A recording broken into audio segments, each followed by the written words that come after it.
میرے دوستو، جنت کی سب سے بڑی نعمت اللہ تعالیٰ کا دیدار کرنا، اللہ تعالیٰ کو دیکھنا ہے۔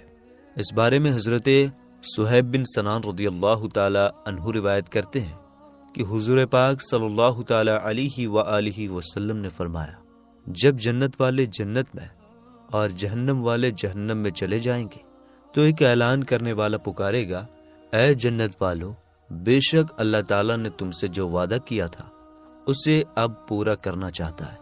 جنت والے کہیں گے، وہ کیا ہے؟ کیا اللہ تعالیٰ نے ہمارے ترازو بھاری نہیں کر دیے؟ کیا اس نے ہمارے چہروں کو روشن نہیں کیا؟ کیا اس نے ہمیں جنت میں داخل اور جہنم سے بچا نہیں لیا؟ اب کون سا وعدہ باقی ہے؟ تبھی اچانک پردہ ہٹے گا اور جنت والے اللہ تعالیٰ کا دیدار کریں گے، اللہ تعالیٰ کو دیکھیں گے۔ اللہ کی قسم، ان کے لیے اللہ کا دیدار جنت کی ساری نعمتوں سے بڑھ کر اور سب سے زیادہ پیارا ہوگا۔ ان کی آنکھوں کو اس سے بڑھ کر ٹھنڈک اور سکون کسی اور چیز سے نہ ملے گا۔ دعا ہے کہ اللہ تعالی ہمیں بھی اپنا دیدار کرنے والوں میں شامل فرمائے، آمین۔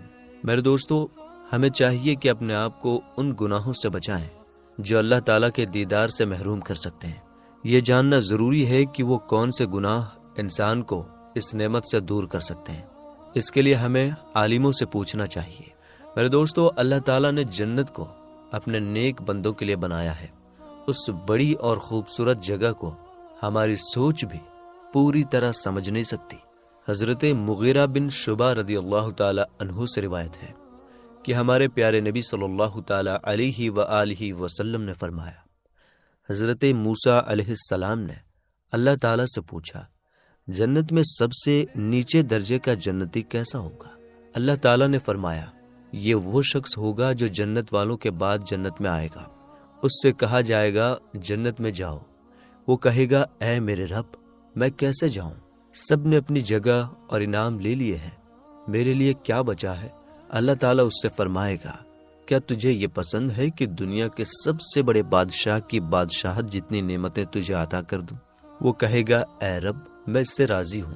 پھر اللہ تعالیٰ فرمائے گا، تجھے اس جیسی 5 بڑے بادشاہوں کے برابر بادشاہت عطا کر دوں گا۔ پھر اسے 10 گنا زیادہ ملے گا اور ہر وہ چیز دی جائے گی جو اس کی آنکھوں کو خوشی دے اور دل کو سکون۔ وہ کہے گا، اے رب، میں پوری طرح راضی ہو گیا۔ پھر حضرت موسیٰ علیہ السلام نے پوچھا، اے میرے رب، یہ تو ہوا نچلے درجے والا جنتی، اب بتا جنت میں سب سے اونچے درجے والے جنتی کون ہوں گے؟ اللہ تعالیٰ نے فرمایا، یہ وہ لوگ ہیں جنہیں میں نے اپنے لیے چنا ہے، ان کی عزت میں نے اپنے ہاتھوں سے طے کی ہے اور اس پر مہر لگا دی ہے۔ ان کے لیے ایسی نعمتیں تیار کی گئی ہیں جنہیں نہ کسی آنکھ نے دیکھا، نہ کسی کان نے سنا، اور نہ کسی دل میں ان کا خیال آ سکتا ہے۔ سبحان اللہ۔ اللہ تعالیٰ سے دعا ہے کہ وہ ہمیں ان نیک لوگوں میں شامل فرمائے جو جنت کی بلندیوں اور دیدار الہی کا شرف پائیں، آمین۔ میرے دوستو، معلوم ہوا کہ جنت کے الگ الگ درجے ہیں اور ہر ایک شخص کو اس کے اعمال کے مطابق درجہ ملے گا۔ ہمیں چاہیے کہ ہم اپنی زندگی میں زیادہ سے زیادہ نیک اعمال کریں تاکہ ہمارا شمار بھی اونچے درجے کے جنتیوں میں ہو۔ لیکن یاد رکھیں، جنت میں داخلہ صرف اعمال کی بنیاد پر نہیں ہو سکتا، یہ اللہ تعالیٰ کے فضل سے ہی ممکن ہے۔ اس لیے ہمیں نیک اعمال کے ساتھ اللہ سے دعا کرنی چاہیے کہ وہ ہمیں جنت میں داخل ہونے کی توفیق اور فضل عطا فرمائے۔ حضرت ابن عباس رضی اللہ تعالی عنہ سے روایت ہے کہ رسول کریم صلی اللہ تعالی علیہ وآلہ وسلم نے فرمایا، مجھے امت مسلمہ اور پہلے کی امتیں پیش کی گئیں، چنانچہ میں نے ایک نبی کو دیکھا جن کے ساتھ کیول چند لوگ تھے، کسی کے ساتھ 10 سے بھی کم لوگ تھے، کسی کے ساتھ صرف 1 یا 2 لوگ تھے، اور کسی نبی کے ساتھ کوئی بھی نہیں تھا۔ پھر مجھے ایک بہت بڑی جماعت دکھائی گئی، میں نے سوچا کہ شاید یہی میری امت ہے، لیکن مجھے بتایا گیا کہ یہ حضرت موسیٰ علیہ السلام کی امت ہے۔ پھر مجھے دوسرے افق کی جانب دیکھنے کے لیے کہا گیا، جہاں ایک اور بڑی جماعت نظر آئی۔ پھر مجھے کہا گیا کہ اب آپ دوسرے افق کی جانب دیکھیں۔ میں نے دیکھا تو ایک اور بڑی جماعت نظر آئی۔ مجھے بتایا گیا کہ یہ آپ کی امت ہے، اور ان میں 70,000 لوگ ایسے ہیں جو بغیر حساب و کتاب کے جنت میں جائیں گے، پھر آپ صلی اللہ تعالی علیہ وآلہ وسلم اپنے گھر چلے گئے اور صحابہ کرام اس بارے میں سوچنے لگے کہ یہ 70,000 لوگ کون ہوں گے۔ کچھ نے کہا کہ یہ وہ لوگ ہوں گے جو بچپن سے اسلام میں پیدا ہوئے اور کبھی شرک نہیں کیا۔ پھر رسول اللہ صلی اللہ تعالی علیہ وآلہ وسلم واپس آئے اور پوچھا کہ تم کس بارے میں گفتگو کر رہے ہو؟ صحابہ نے اپنا سوال بتایا کہ یا رسول اللہ صلی اللہ تعالی علیہ وسلم، وہ 70,000 کون کون لوگ ہوں گے جو بغیر حساب و کتاب کے جنت میں جائیں گے؟ تو آپ صلی اللہ تعالی علیہ وآلہ وسلم نے فرمایا، یہ وہ لوگ ہوں گے جو نہ دم کرتے تھے، نہ کرواتے تھے، نہ بری شگن لیتے تھے، اور وہ صرف اپنے رب پر توکل کرتے تھے۔ یہ سن کر حضرت عکاشہ بن محصن رضی اللہ تعالی عنہ کھڑے ہو کر بولے، یا رسول اللہ، دعا کیجئے کہ میں بھی ان میں شامل ہو جاؤں۔ تو آپ صلی اللہ تعالی علیہ وآلہ وسلم نے فرمایا، تم انہی میں سے ہو۔ پھر ایک اور شخص نے دعا کی درخواست کی تو آپ نے فرمایا، عکاشہ تم سے بازی لے گئے۔ حضرت ابو امامہ رضی اللہ تعالی عنہ سے روایت ہے کہ رسول اللہ صلی اللہ تعالی علیہ وآلہ وسلم نے فرمایا، میرے رب نے مجھ سے وعدہ کیا ہے کہ وہ میری امت کے 70,000 لوگوں کو جنت میں داخل کرے گا، جن پر نہ حساب ہوگا اور نہ عذاب۔ ہر 1000 کے ساتھ 70,000 اور لوگ ہوں گے۔ اس کے بعد اللہ تعالیٰ کے 3 چلو اور ہوں گے جن کی تعداد کا اندازہ انسانی عقل نہیں لگا سکتی۔ اس روایت سے ہمیں معلوم ہوا کہ جنت میں داخل ہونے کے لیے توکل اور نیک اعمال کے ساتھ اللہ تعالیٰ کے فضل پر بھی بھروسہ رکھنا ضروری ہے۔ انسان کو غافل نہیں ہونا چاہیے، بلکہ ہر وقت اللہ سے بخشش کی دعا مانگتے رہنا چاہیے۔ اللہ تعالیٰ ہم سب کو اپنی رحمت سے بخش دے اور ہمیں جنت کے اونچے درجے نصیب فرمائے، آمین۔ میرے دوستو، روایت میں آتا ہے کہ آدھے جنت والے اس امت میں سے ہوں گے۔ اس حوالے سے حضرت عبداللہ رضی اللہ تعالی عنہ سے روایت ہے کہ رسول اللہ صلی اللہ تعالی علیہ وآلہ وسلم نے فرمایا، کیا تمہیں یہ بات پسند نہیں ہے کہ تم اہل جنت کا چوتھا حصہ ہوگے؟ حضرت عبداللہ رضی اللہ تعالی عنہ کہتے ہیں کہ ہم نے خوشی کے مارے اللہ اکبر کہا۔ پھر آپ صلی اللہ تعالی علیہ وآلہ وسلم نے فرمایا، کیا تمہیں یہ بات پسند نہیں ہے کہ تم اہل جنت کا تیسرا حصہ ہو؟ حضرت عبداللہ کہتے ہیں کہ ہم نے پھر خوشی کے مارے پھر اللہ اکبر کہا۔ پھر آپ صلی اللہ تعالی علیہ وآلہ وسلم نے فرمایا، میں اللہ تعالیٰ سے امید کرتا ہوں کہ تم اہل جنت کا آدھا حصہ ہوگے۔ آپ نے آگے کہا کہ مسلمان کافروں کے مقابلے میں ایسے ہوں گے جیسے ایک سیاہ رنگ کے بیل پر ایک سفید رنگ کا بال ہو، یا آپ نے فرمایا جیسے سفید رنگ کے بال پر ایک سیاہ رنگ کا بال ہو۔ میرے دوستو، آپ نے قرآن و احادیث کی روشنی میں جنت کی نعمتوں کا ذکر سنا۔ اب آئیے جانتے ہیں کہ جنت میں داخل ہونے والے سب سے آخری شخص کو کیسی جنت ملے گی۔ اس بارے میں حضرت عبداللہ بن مسعود رضی اللہ تعالی عنہ سے روایت ہے کہ رسول اللہ صلی اللہ تعالی علیہ وآلہ وسلم نے فرمایا کہ جنت میں داخل ہونے والا سب سے آخری شخص وہ ہوگا جو اس حالت میں آئے گا جو کبھی چلے گا اور کبھی گر پڑے گا۔ کبھی آگ اسے تھپیڑے مارے گی، اور جب وہ اس آگ کو پار کر جائے گا تو پیچھے مڑ کر دیکھے گا اور کہے گا، بابرکت ہے وہ ذات جس نے مجھے تجھ سے نجات دے دی۔ یقیناً اللہ تعالیٰ نے مجھے وہ چیز عطا کر دی ہے جو اس نے پہلوں اور پچھلوں میں سے کسی کو نہیں دی۔ پھر ایک درخت اس کے سامنے بلند کیا جائے گا تو وہ کہے گا، اے میرے رب، مجھے اس درخت کے قریب کر دے تاکہ میں اس کے سائے میں چلا جاؤں اور اس کے قریب بہتے ہوئے پانی سے پیاس بجھا سکوں۔ اللہ تعالیٰ کہے گا، اے ابن آدم، اگر میں تیرا یہ سوال پورا کر دوں تو شاید تو پھر کوئی اور سوال بھی کرے گا۔ وہ کہے گا، نہیں اے میرے رب۔ پھر وہ اللہ تعالیٰ سے وعدہ کرے گا کہ وہ کوئی اور سوال نہیں کرے گا۔ اللہ تعالیٰ بھی اسے لاچار سمجھے گا، کیونکہ وہ ایک ایسی چیز کو دیکھ رہا ہوگا جس سے صبر کرنا اس کے بس میں نہیں ہوگا۔ چنانچہ اللہ تعالیٰ اسے اس درخت کے قریب کر دے گا، اور وہ اس کے قریب پہنچ کر اس کے سائے میں چلا جائے گا اور اس کے پانی سے پیاس بجھائے گا۔ پھر ایک اور درخت اس کے سامنے بلند کیا جائے گا جو پہلے درخت سے زیادہ اچھا ہوگا۔ وہ پھر وہی سوال دہرائے گا۔ پھر اللہ تعالیٰ کہے گا، کیا تو نے مجھ سے وعدہ نہیں کیا تھا کہ تو کوئی اور سوال نہیں کرے گا، اللہ تعالیٰ اسے بھی مجبور سمجھے گا، کیونکہ وہ ایک ایسی چیز کو دیکھ رہا ہوگا جس سے صبر کرنا اس کے بس میں نہیں ہوگا۔ چنانچہ اللہ تعالیٰ اسے اس درخت کے قریب کر دے گا تو وہ اس کے سائے میں چلا جائے گا اور اس کے پانی سے پیے گا۔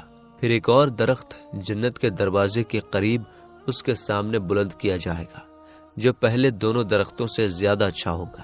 وہ کہے گا، اے میرے رب، مجھے اس درخت کے قریب کر دے تاکہ میں اس کے سائے میں چلا جاؤں اور اس کا بہتا ہوا پانی پی سکوں۔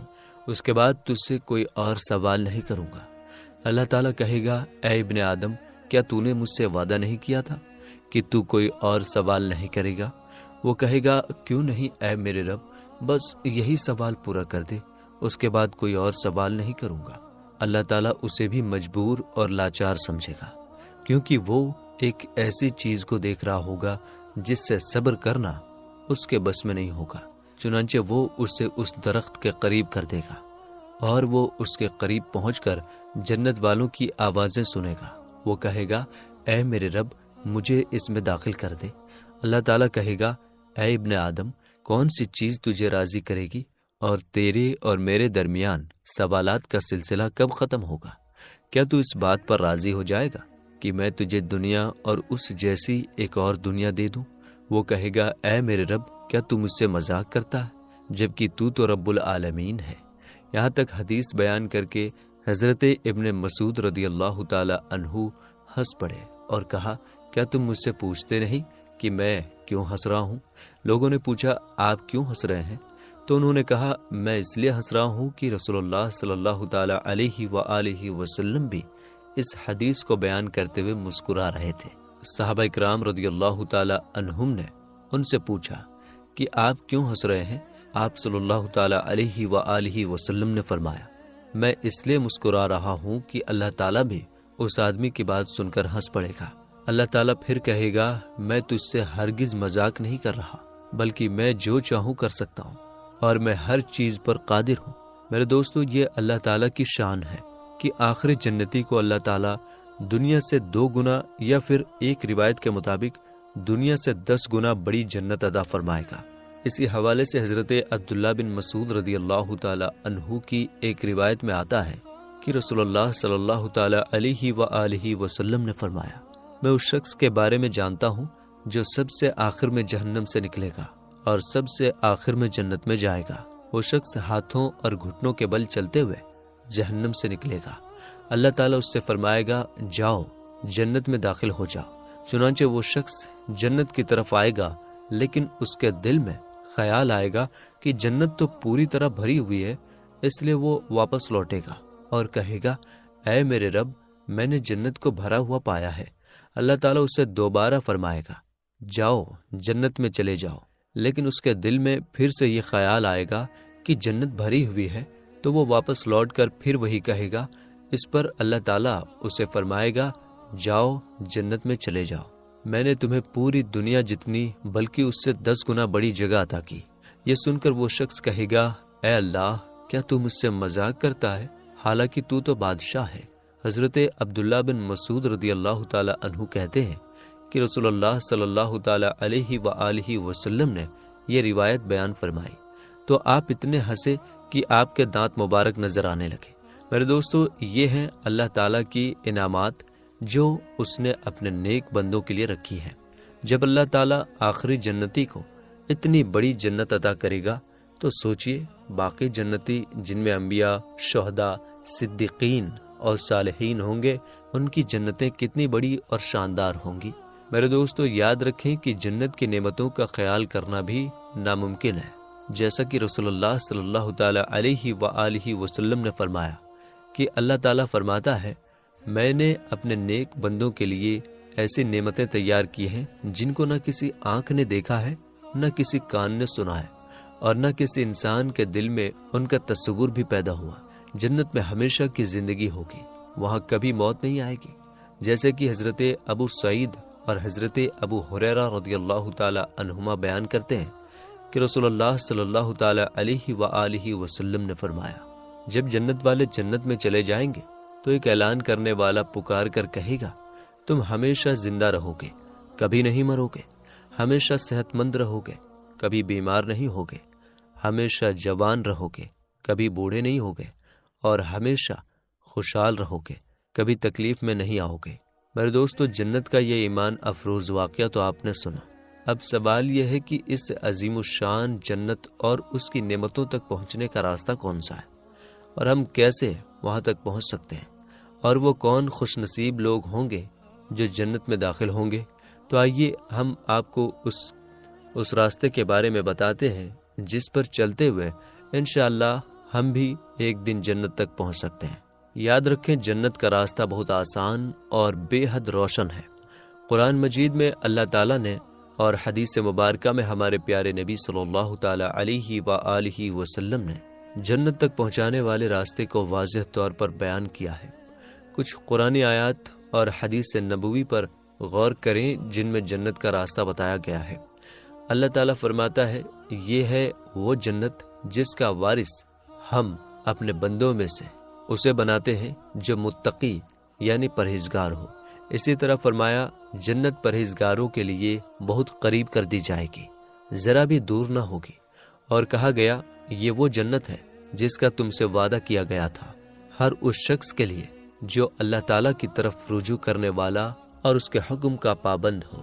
ایک اور آیت میں فرمایا، جو شخص اپنے رب کے سامنے کھڑے ہونے سے ڈرتا رہا اور اپنے نفس کو خواہشوں کی پیروی سے روکے رکھا تو اس کا ٹھکانہ جنت ہی ہے۔ اور سورۃ رحمان میں بھی فرمایا گیا ہے، جو اپنے رب سے ڈرتا ہے اس کے لیے 2 جنتیں ہیں۔ ان آیات سے یہ معلوم ہوتا ہے کہ اللہ رب العزت نے جنت ان لوگوں کے لیے تیار کی ہے جو پرہیزگار، اللہ تعالیٰ سے ڈرنے والے اور اس کے دین کے پابند ہیں۔ رسول اللہ صلی اللہ تعالیٰ علیہ وآلہ وسلم نے فرمایا کہ میری امت کے تمام لوگ جنت میں داخل ہوں گے سوائے اس کے جس نے انکار کیا۔ آپ سے پوچھا گیا کہ یا رسول اللہ صلی اللہ تعالیٰ علیہ وآلہ وسلم، انکار کون کرتا ہے؟ تو آپ صلی اللہ تعالیٰ علیہ وآلہ وسلم نے فرمایا، جس نے میری بات مانی وہ جنت میں داخل ہوگا، اور جس نے میری نافرمانی کی اس نے انکار کر دیا۔ اس کے علاوہ رسول اللہ صلی اللہ تعالیٰ علیہ وآلہ وسلم نے ایک اور حدیث میں فرمایا، تم سب اللہ سے ڈرو، 5 نمازیں ادا کرو، رمضان کے روزے رکھو، اپنے مالوں کی زکوٰۃ ادا کرو، اور اپنے حکمرانوں کی اطاعت کرو۔ اس طرح تم اپنے رب کی جنت میں داخل ہو جاؤ گے۔